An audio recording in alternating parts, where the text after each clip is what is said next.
नमस्कार बंधुगण, जय जगन्नाथ। 17 अगस्ट शनि सूर्य घातक षडाष्टक युग चारि राशि उपरे पड़िब, प्रभाव होइजिबे बर्बाद। बंधुगण, 17 अगस्ट सूर्य कर्कट राशि सिंह राशि को गोचर करिवे। सूर्यंक एही गोचर जुगु शनि एवं सूर्यंक मध्यरे षडाष्टक युग सृष्टि हेब।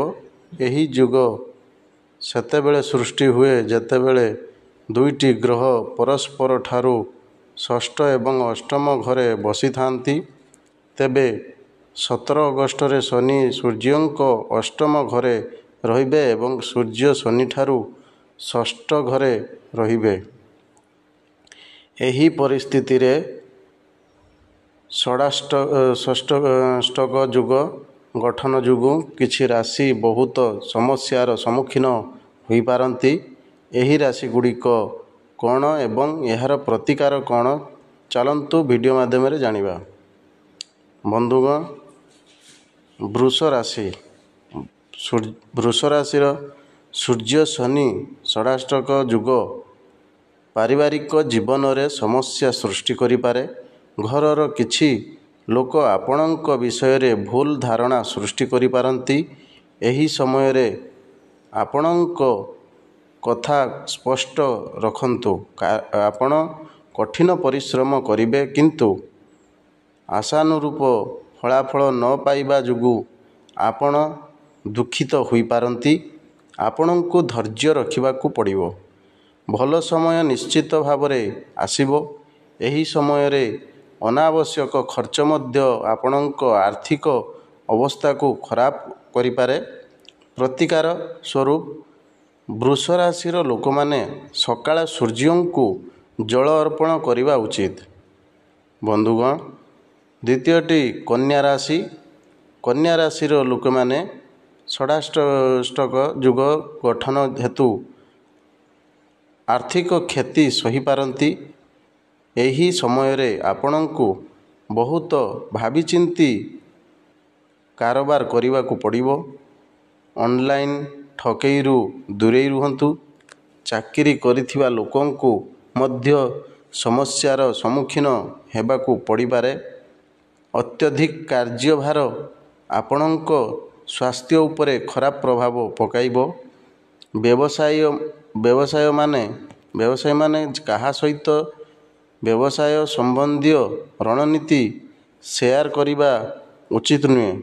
प्रतिकार स्वरूप आपण शिव चालीसा पाठ करिबा उचित। यह लाभदायक हेबो। बंधुगण, मकर राशि लोक माने षडाष्टक युग जुगु मकर राशि लोक मानंकु मानसिक समस्यार सम्मुखीन हेबाकू पड़ी पारे। आपण आपणक भविष्यत विषय रे चिंतित हेबे। तथापि चिंता करिबा परिवर्ते आपणक कार्य उपरे ध्यान देबाकू पड़िबो। अनुकूल समय मध्य आसीबो।